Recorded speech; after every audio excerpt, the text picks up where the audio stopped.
draw out of them what a person actually is. And so a guy in the front row, tiny little kid, raised his hand right away when I asked what a person is, and he says, "A person is someone with 2 arms and 2 legs." And I looked at him and I said, "Are you sure about that?" And I began to tell the students about Nick Vujicic. You should be able to see him photoed here. And I told these students about Nick Vujicic, a motivational speaker who I had the privilege of meeting several years ago. And as you can see from the image, Nick doesn't have arms or legs. When I told the students about him, I said to them, "Is he a person?" What do you think they said? Yes. Well, then I said, the answer to what is a person cannot be having arms and legs, because he doesn't have arms and legs, and you're telling me he's a person. So what's a person? Then a guy at the back of the room raises his hand, and he says, "A person is someone with feelings, someone who can feel things." So I began to tell the class about Gabby Gingras, a little American girl with a very rare condition where she can't feel pain.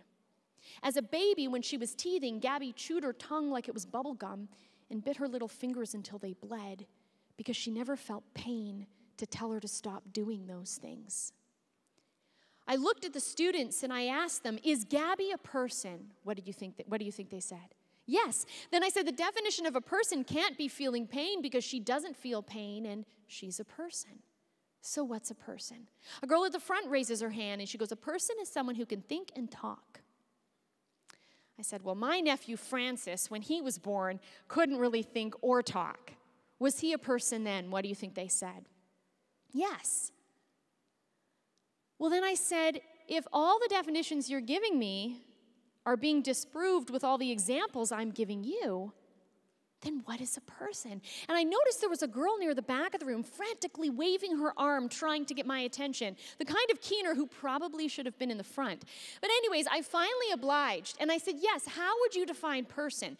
And she was quite exasperated that I had made her wait so long, and she goes, look, it's really easy to figure out if someone is of the species Homo sapiens, and if they are, then they're a person. Now, indeed, this 7th grade girl was on to something. The one and only tie that binds each one of us is our human nature. And if our legal right to personhood, our right to life, is grounded in what we are, then everyone is protected. But if our personhood, our legal right to life, is grounded in whether we have arms and legs, feel pain, can think or talk, then we're not merely excluding the preborn child. We're also excluding born humans like Nick, like Gabby, like my newborn nephew. Whenever people bring up the idea of personhood, it's helpful to make reference to a body, an institution that as pro-lifers we often think of as being pro-abortion. And that institution is the United Nations. But if we actually read several documents of the United Nations, what becomes clear is that in their documentation, their views are profoundly anti-abortion. The United Nations, in its Universal Declaration of Human Rights, says all members of the human family have the right to life. So we need only prove that the preborn child is a member of the human family, and then it would follow that she has a right to life. What's interesting is that in Article 6 of this declaration, it says everyone has a right to recognition everywhere as a person before the law. Everyone, who's everyone? All members of the human family. So all members of the human family have a right to recognition everywhere as a person before the law. What that declaration acknowledges is that human is a term we can determine objectively, scientifically. But person is a legal term that has had a changing definition throughout history. The Universal Declaration of Human Rights was adopted on the heels of the Holocaust, where some humans, Jews, were deprived of personhood status based on an irrelevant feature such as ethnicity or religion. And so the UN said we need to reject that idea. Simply, if you're a member of the human family, you're a person. And so that view then applies to the preborn child as well. What's also interesting to note about the United Nations is they've adopted a document called the Covenant on Civil and Political Rights. And within this document, it talks about countries where the death penalty is permitted. And it says, in such countries, the death penalty may not be done on a pregnant woman. What's a good question to ask? Why not? What is the difference between a guilty woman who's not pregnant and a guilty woman who is pregnant? Within the body of the pregnant woman is an innocent party. And regardless of our opinions on the death penalty, both sides of that debate have a common view on how we treat the innocent. And both sides of the death penalty debate agree that no innocent person should ever get the death penalty. And so by having this standard that pregnant women may not get the death penalty, they are acknowledging that within her body is an innocent person who we should protect. As a result of doing that simple back and forth dialogue, we can establish in people's minds the idea that the preborn child is an other like those on the airplane. And since we believe we should put others before ourselves, we need to care for and protect preborn children. Now, the second quality I mentioned of inspiring people is not only that they put others before themselves, but that they have the power of perspective. One of my favorite books is authored by Viktor Frankl. It's called Man's Search for Meaning. In this book, written by a man who survived the Holocaust, Frankl writes, "The last of the human freedoms that can never be taken from us is the freedom to choose how to respond to the situation that we're in." That's perspective. No matter what the circumstance, I choose my response. Viktor Frankl elaborates on this in his book when he talks about after the Holocaust, when he was practicing as a psychiatrist, a depressed man came to him who could not get over the death of his wife. For 2 years, he'd endured deep depression, misery, and suffering at the absence of his wife. And he came to Dr. Frankl hoping to get help. And Dr. Frankl looked at this man and he asked him a question. "Sir," he said, "what if you had died first and your wife were still alive? How would she have handled that?" And he said, "Oh, doctor, she would have been miserable. The woman that I love so deeply would have suffered so profoundly. She would have been so sad, living day in and day out in my absence." "Well then," Dr. Frankl said to him, "it seems to me that by you suffering in this way, by you living your life in her absence, you are sparing the woman you love a suffering that she would have known had you died first."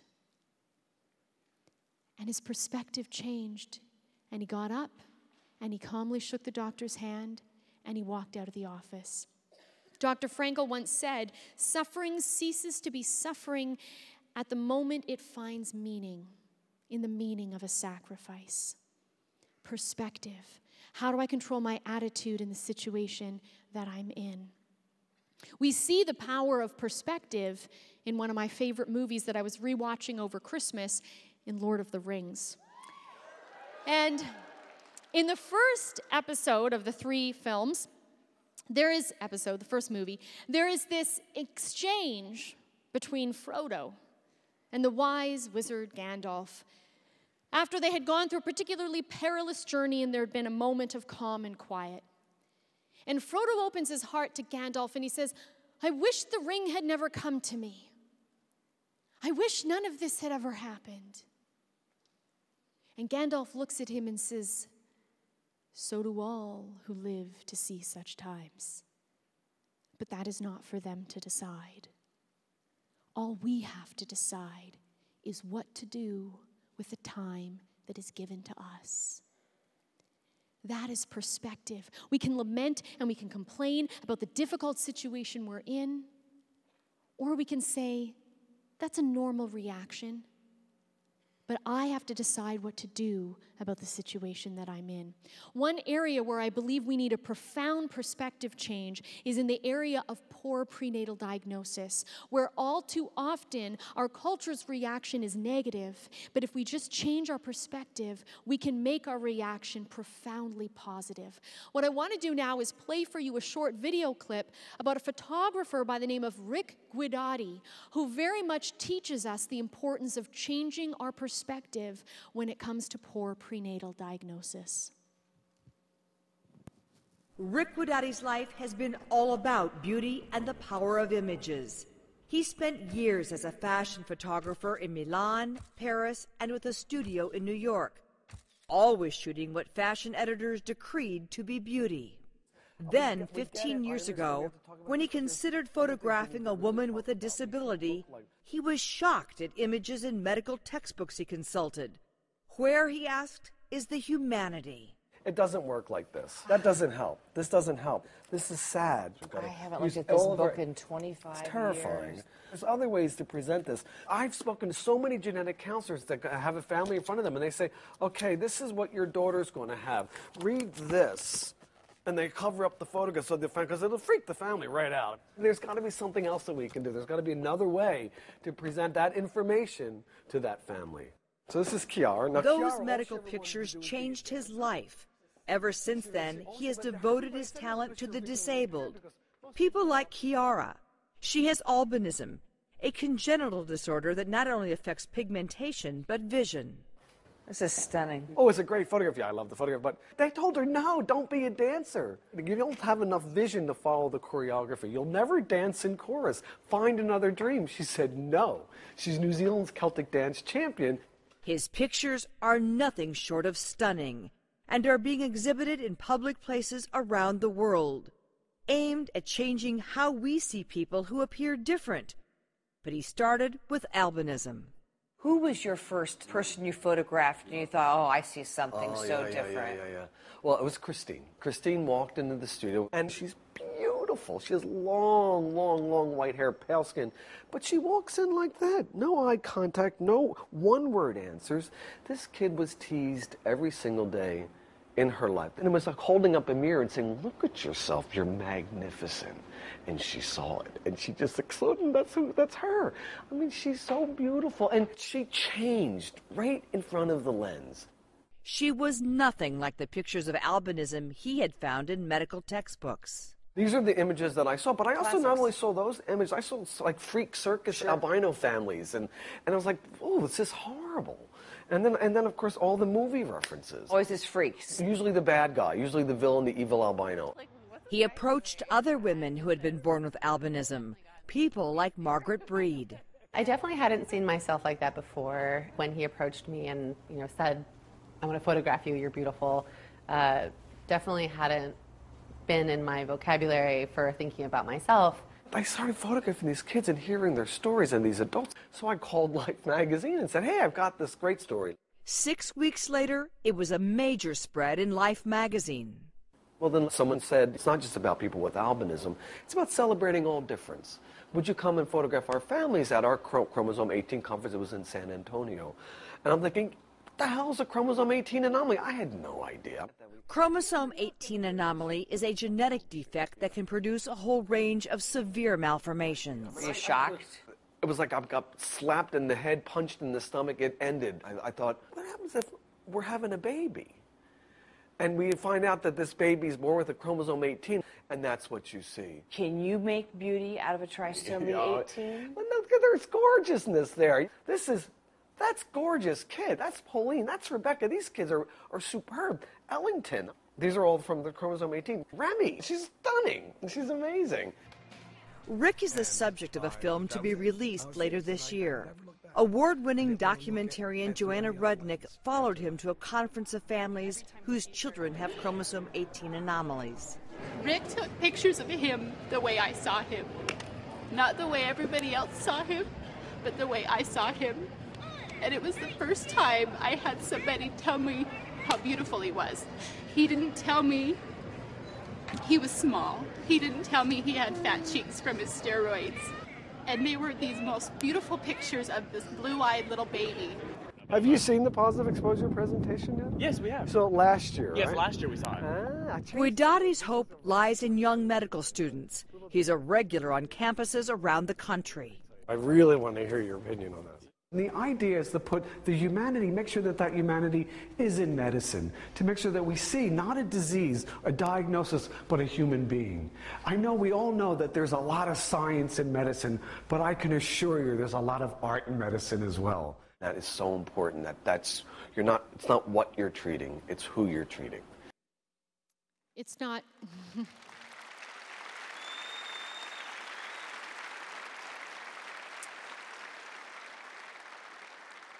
It's not what you're treating, it's who you're treating, and that is the power of perspective.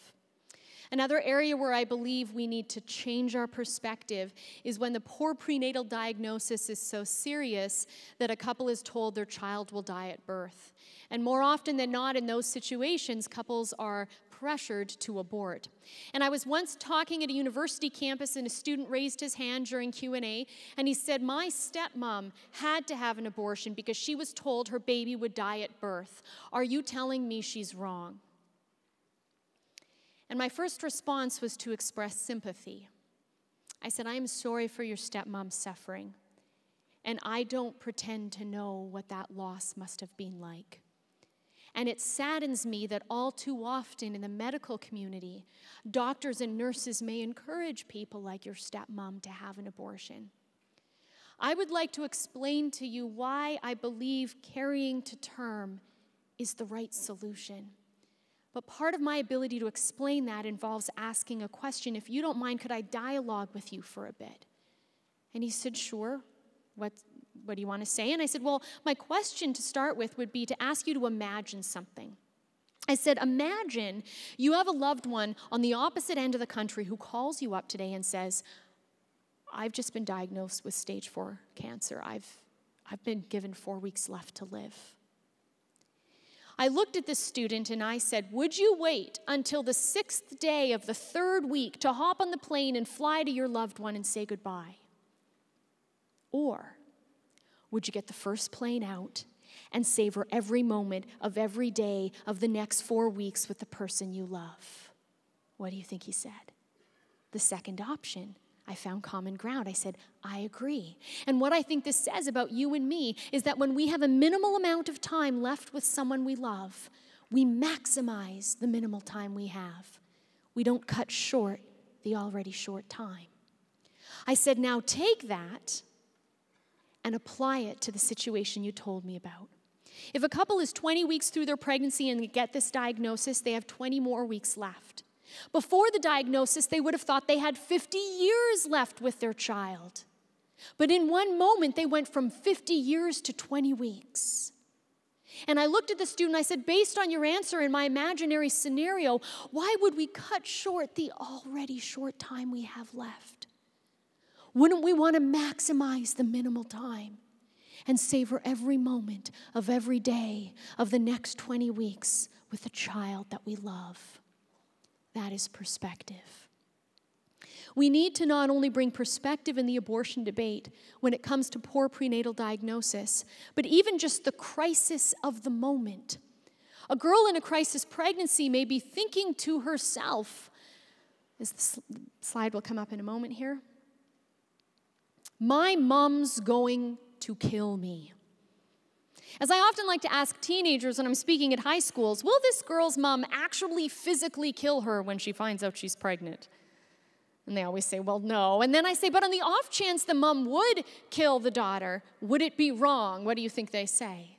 Yes. So then I say, based on the evidence I've gone through for the preborn child being a living human, wouldn't the act of abortion kill that living human?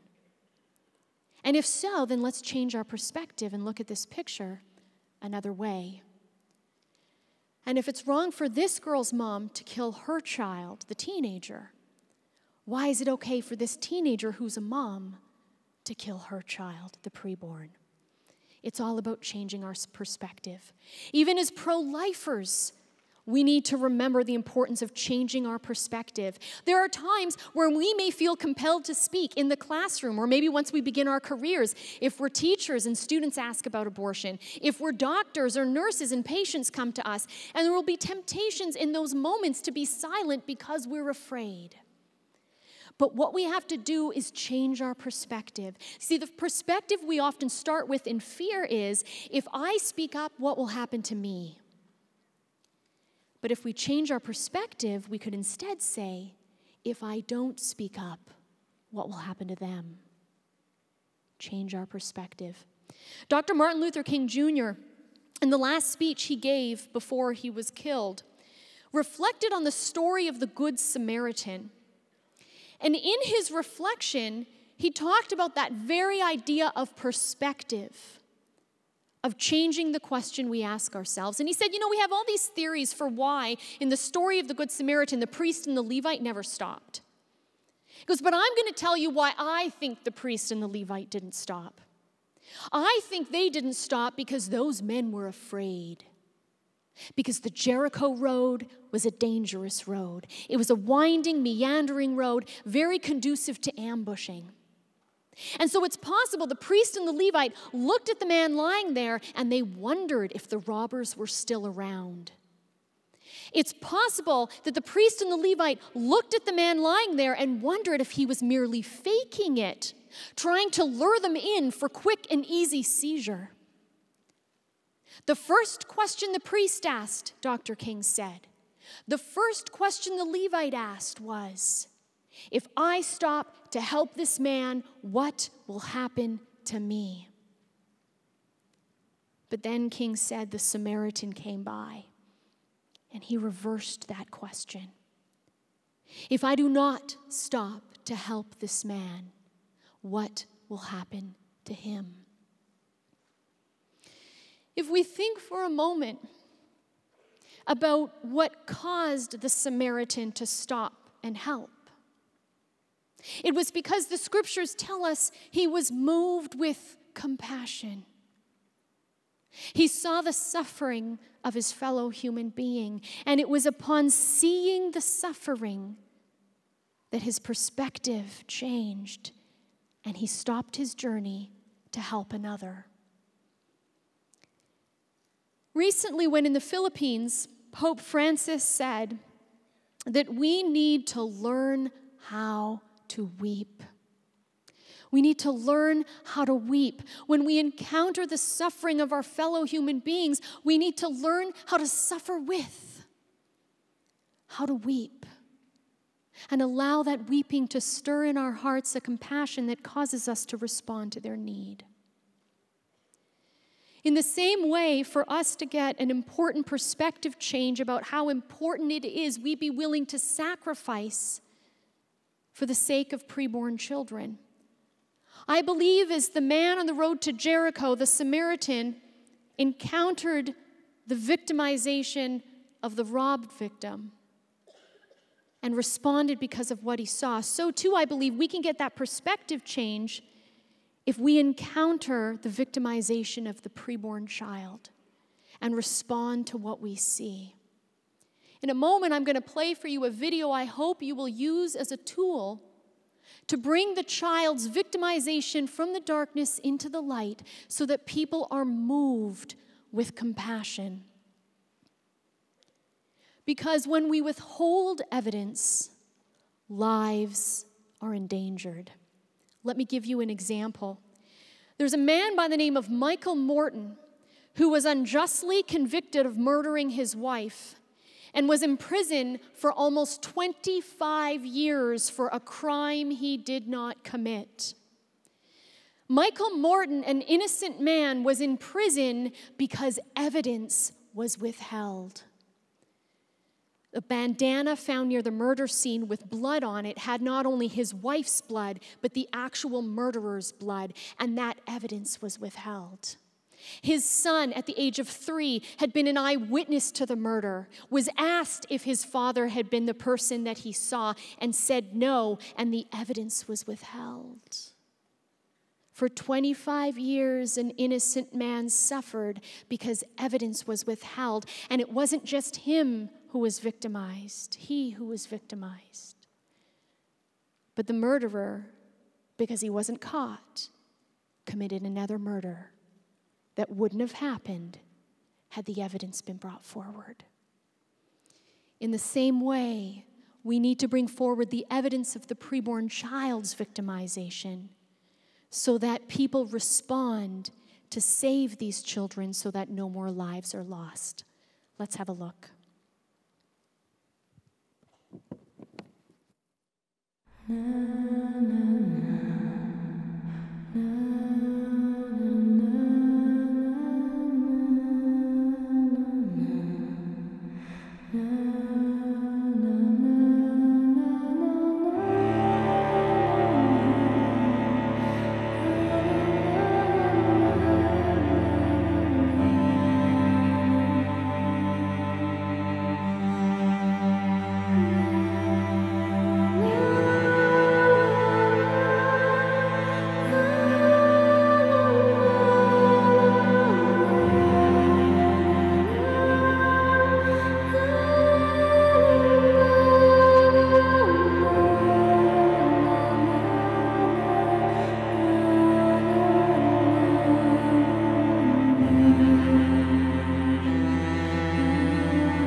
Baby boy who was scheduled by his mother to be aborted.